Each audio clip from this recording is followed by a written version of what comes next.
वित्त मंत्री निर्मला सीतारमण ने लगातार 9वां बार अपना बजट पेश किया है, लेकिन एज यूजुअल विपक्ष मैम कह रहा है कि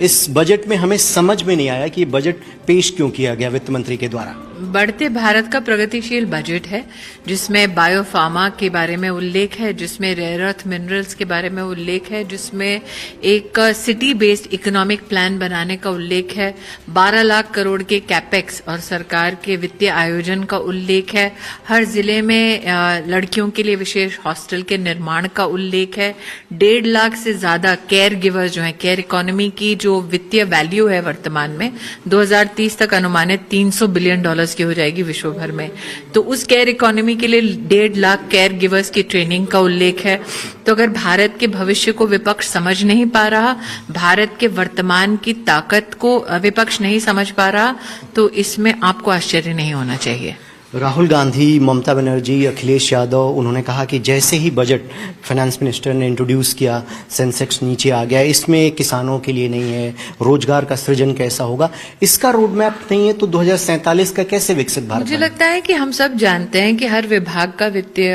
कहीं ना कहीं आयोजन बजट में होता है, और बजट में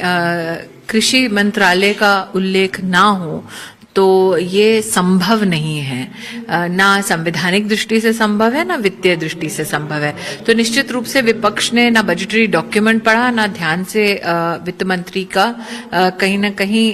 एक जो उनका उल्लेख था बजट में, विशेषता मान लीजिए कोस्टल लॉजिस्टिक्स की दृष्टि से जो प्रोग्राम वित्त मंत्री ने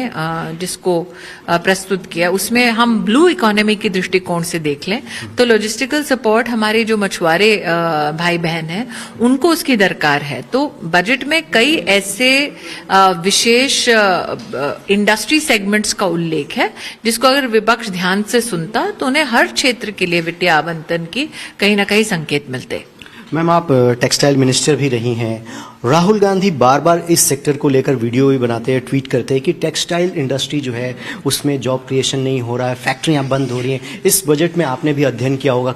क्या रहा है इस सेक्टर? देखिए, प्रधानमंत्री मोदी ने 6,000 करोड़ का टेक्सटाइल पैकेज वर्षों पहले घोषित किया था जो अपैरल और मेडअप सेक्टर्स के लिए था, जिससे विशेषतः यूएस मार्केट में टेक्सटाइल इंडस्ट्री को बहुत बड़ा बूस्ट मिला था। आज विशेष उल्लेख टेक्निकल टेक्सटाइल्स का हुआ है, तो आपका ध्यान इस बात पर आकृष्ट कर दूं कि टेक्निकल टेक्सटाइल के HSN कोड बनाने वाली मोदी सरकार पहली सरकार है। साल 2024 में $3 बिलियन का लगभग इसमें एक्सपोर्ट हुआ, जो बढ़ के अगले 5-6 सालों में $10 बिलियन तक पहुंचता है, ऐसा अनुमानित है। और जब इस सेक्टर की हम बात करते हैं तो एग्रीकल्चर के बाद सबसे लेबर इंटेंसिव सेक्टर यही है। लेकिन प्रधानमंत्री मोदी का मैं अभिनंदन करती हूं कि एक तरफ उन्होंने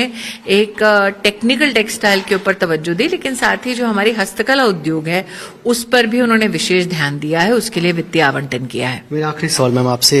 विपक्ष तो तारीफ करेगा नहीं, आप लोग भी यही उम्मीद करते हैं, लेकिन बावजूद इसके इस पूरे बजट को देखने के बाद क्या कहना चाहेंगी विपक्ष को? मेरी उम्मीद ये थी कि जो राष्ट्रीय संकल्प है, कम से कम विपक्ष अपनी कटुता या अपनी महत्वाकांक्षाओं को छोड़कर राष्ट्र के लक्ष्यों को पूरा करने के लिए कहीं ना कहीं समर्पण की भावना से कुछ तो प्रोडक्टिव कहेगा।